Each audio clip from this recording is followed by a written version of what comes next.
Okay, so today we're talking about vibrations and thoughts and what's more important, or do vibrations even matter? I'm going to go into explaining this thoroughly, and there are people who say vibrations don't even matter, and it seems like they don't even know what it actually is and how it connects. So I'm going to go into explaining how these two are very connected and how to use this to your advantage. And hopefully you love this video. And it's Ellis and Corey, and that's what we're talking about today. And I'm actually going to use the book Power versus Force by David Hawkins to explain this phenomenon kind of along with my own ideas, right? So in that book, he discusses power and force in the way of kind of saying that power, in my mind, it's related to basically your inner world, like doing things from within.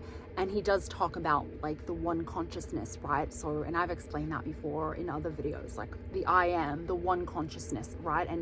And using the one consciousness to create versus using force, which would be like trying to manipulate things in 3D, right? So that's basically what the book's about. And without saying it, I believe he's literally talking about law of assumption, basically, without saying it, right? And maybe he doesn't know, Neville or law of assumption, but it doesn't matter. Like, that's pretty much what the book's about. It's about using your actual power, which is within you, versus trying to push things, right? Like us doing things in the 3D or whatever. Like, that's how I relate those to the book title, right?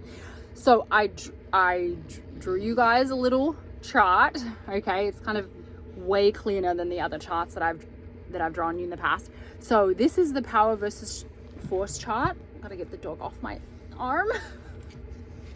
Okay, you're right. So if you take a look at this, hopefully you can see it. Let's put it in front, actually. So hopefully you can see this. Just take a look at it. I like drew it out sort of for you guys.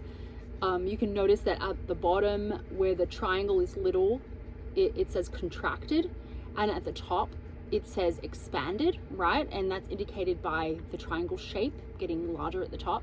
And this triangle typically has colors. Like, he starts with like a yellowy orangey color down here, and then he sort of goes up, and then the top, the enlightenment one, is actually colored purple. So I didn't have colors to color it, but I just wanted to draw this all out for you guys so you can fully see what I call the vibrational chart, right? Like, this is basically he's listing out the vibrations of these feelings. Basically, it's like and this should make sense to you guys, right? It's like these lower type feelings are going to feel pretty bad, and they're going to be really kind of low vibration, right? So we can interchange vibration with energy. So basically I'll use them interchangeably, but this is going to be low energy. You're not going to feel very good, right? So feelings can indicate energy as well, right? So you're not going to feel very good when you're at these lower states, right? And you can even look at these like states almost, right? So and then you're going to feel really good when you're up in these higher vibrations, right? And the thing that I want to point out to you, and the thing I'm going to make very clear to you today and in explaining this, is that let's start down here. So when you're feeling, for example, guilt or something, right? What are the thoughts? So the way I'm trying to correlate this is I'm trying to say vibrations will indicate thoughts, and thoughts will indicate vibrations, right? And they're intrinsically linked, basically. So for example, like I was starting to say, what thoughts would give you the feeling of guilt, or what would you be thinking to feel guilty, right? You'd be thinking like, I'm, anything that makes you feel guilty, like, I'm so stupid, I didn't do that right, oh gosh, why did I do that again? Or I did that again, I made the same mistake over and over and over and over again, or whatever. Sorry, I'm looking at the not at the viewfinder because I'm trying to look at this while I'm like pointing. So the dog's trying to bite the desk. So let's see if I can switch. See if I can switch. Oh, I can't switch. Okay. Anyway, I'll keep it like this. So anyway, these lower vibrations would be, you would be thinking these, so it could go either way. So you could either have you could say, I'm feeling bad, and so these thoughts are what I'm thinking, right? Because a state will have certain thoughts associated with that state, right?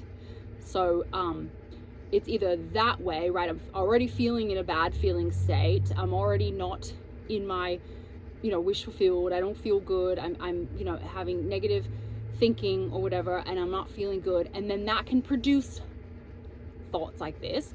Or you can be thinking these things first and then, correlate that to a lower vibration, right? So it could go either way. You could either be feeling the feelings first and then thinking the thoughts, or the thoughts can come first and then the feeling comes after. But it's going to be correlated, right? You're never going to be, for example, you'll never be thinking, I'm so stupid, I did everything wrong, I always get bad grades, I'm not gonna ever get what I want. These types of thoughts, you can never be thinking those thoughts and be at the vibration of peace, love, joy, happiness, enlightenment. No way, right? It just doesn't correlate. So this is how this is literally how thoughts and vibrations, aka energy, are intrinsically linked. Okay, so they'll always be together, and this can help you so much when you're trying to figure out if you're in the state or if you're trying to get into a new feeling state, right? This can really help you. You can check in using any of these sort of checks, right? You can see how you're feeling or check in with what your thoughts are. And then the example of a higher feeling state, right? When you're in these higher vibrations, you will be thinking, you'll be having thoughts like, I'm so happy we are together, or I'm so happy everything's working out now, or I'm so happy, I am in the best relationship of my life, and I finally got the job that I've been wanting, and I'm making the kind of money that I've always wanted to make, right? Those types of thoughts are going to be higher vibration, right? They're going to be up on the scale of vibration, like up here where love and joy is. If you're feeling in love and you're feeling joy and you're feeling, happy or whatever. The other thing I want to point out too is I related it, and I wrote this in here too, is I related this desire is at 125, so it's kind of low. We got neutrality at 250, right? So desire is down here. So I wanted to relate that to Neville's, Neville's work, where you're either in the place of desiring something, right? Or you're in the wish fulfilled. And those are two completely different feeling states, right? So the place of desire is a little lower, and it is like the place of wanting, right? So you're not, when you're here, you're not in the wish fulfilled, right? But when you're in joy, love, peace can be seen as having, right? The wish fulfilled is more up in this area, right? It's not down here, right? So when you're in the wish fulfilled, you would be naturally in a higher vibration. Does that make sense? Because most of the time what people, usually what people report feeling when they're in the wish fulfilled is like peace, love, joy, like, calm energy, right? They're not wanting anything anymore. They're like, oh, it's done, they feel like it's done, and they're not sorry, she's licking the desk.